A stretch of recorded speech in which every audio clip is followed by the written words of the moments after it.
కేసీఆర్ పై CM Revanth Reddy సంచలన వ్యాఖ్యలు చేశారు. కాంగ్రెస్ పై ఉన్న అక్కసు మొత్తాన్ని కూడా కేసీఆర్ కక్కారని చిట్చాట్లో విమర్శించారు. అయితే కేసీఆర్ స్పీచ్ లో పస లేదని కొట్టిపారేశారు.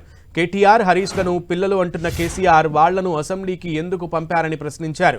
కేసీఆర్ మోదీ అవసరాలకు అనుగుణంగా మాట్లాడతారని మండిపడ్డారు.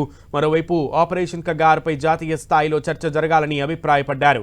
కగార్ పై కాంగ్రెస్ పార్టీ నిర్ణయం తీసుకున్నాక ప్రభుత్వం విధానం ప్రకటిస్తామన్నారు. ప్రపంచంలో ఇందిరాగాంధీని మించిన యోధురాలు లేదన్న రేవంత్ రెడ్డి ఒక దేశాన్ని ఓడించిన చరిత్ర ఇందిరాగాంధీదేనని ప్రశంసించారు. తనకు రాహుల్ గాంధీ మధ్య మంచి రిలేషన్షిప్ ఉందన్న రేవంత్ రెడ్డి దీనిపై ఎవరిని నమ్మించాల్సినటువంటి అవసరం తనకు లేదన్నారు. ఇక బీఆర్ఎస్ సభకు ఆర్టీసీ బస్సులు కావాలని అడిగారు. ఎన్ని కావాలంటే అన్ని ఇవ్వమన్నారని అన్నారు. ఆర్టీసీకి ఆదాయం వస్తుంటే వద్దనలేమన్నారు. తాను ఇంకా 20 ఏండ్లు రాజకీయాల్లో ఉంటానని, చట్ట ప్రకారమే నడుచుకుంటానని చెప్పారు. అరెస్టులు చేయమని డిమాండ్ వస్తున్నా కూడా అరెస్టు చేయలేదన్నారు.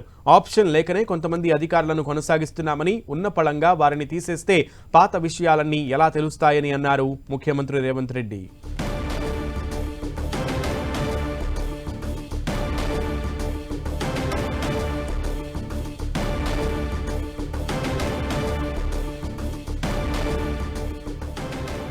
రైట్, చిట్ చాట్ లో భాగంగా ముఖ్యమంత్రి రేవంత్ రెడ్డి కీలక స్టేట్మెంట్స్ ని ఇచ్చారు. కేసీఆర్ నిన్న జరిగినటువంటి రజతోత్సవ సభలో మాట్లాడిన స్పీచ్ లో పసలేదంటూ కూడా వ్యాఖ్యానించారు.